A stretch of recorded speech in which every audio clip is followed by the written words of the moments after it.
Good morning.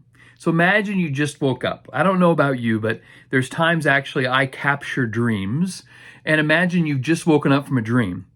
I don't know how you dream, or if you remember your dreams or not, but in this particular instance, Solomon knows that he, in his dream, has communicated with God. I don't know if you think about dreams as places to meet God, or even maybe an extension of prayer or interaction with God, but the Bible actually has multiple places where God initiates and meets in the midst of dreams.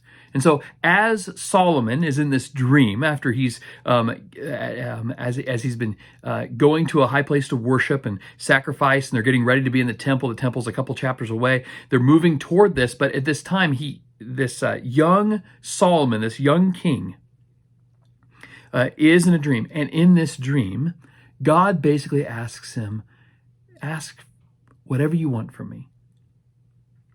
What if God asked that of you right now? Maybe it would be that my kids would actually sleep in this weekend, or maybe it would be that my employer would treat me better, or that I would win the lottery, or simply actually can I just have some candy right now? I don't know what. I have no idea what you might ask for in this moment. Maybe riches.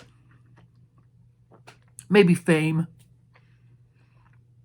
Solomon, this young leader, a king, realizes he's way in over his head.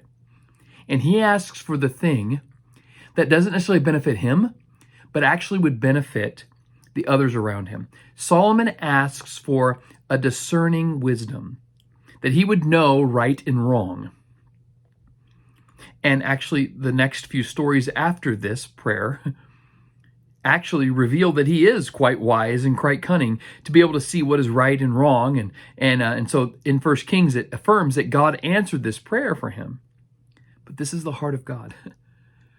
God says, "I will give you wisdom and a discerning spirit to know what is right and wrong, good and evil.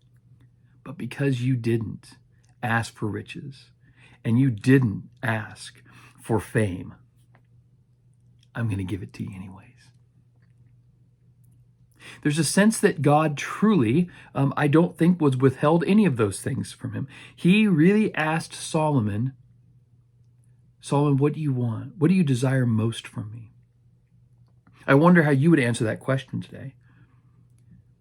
Solomon answered it, though, with a sense of not necessarily this inward motion right away, thinking, what do I really want? But actually, how might I love and serve the people that I'm around most? If you're a parent, perhaps you would ask for wisdom and an ability to love your children well. If you are an accountant, maybe you're thinking about the way in which you would have a consistency and have a consistent spirit. Maybe if you are in places of government, or you're in a place of other types of occupation, maybe you're a craftsman and you would say that you would want to make sure that your work is done and reflects the love and glory of God. Whatever it would be, Solomon asks or responds to this open question by God by answering in a way that pleases God.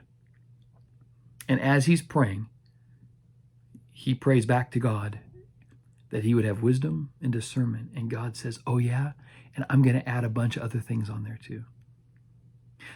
I wonder today if God asked you today,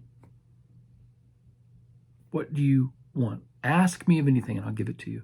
What would you ask God of? And then start talking to God about that.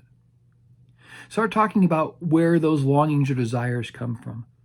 What might be behind those things.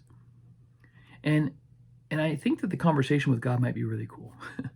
I'd encourage you to read 1 Kings chapter 3 with Solomon's life. And as you read through that chapter, or in that section of the first part of that section, ask that question. Imagine God asking that question to you. Ask me of anything and I'll give it to you. And how would you answer that question? And then talk to God about it even more. We'll see you tomorrow morning. Bye for now.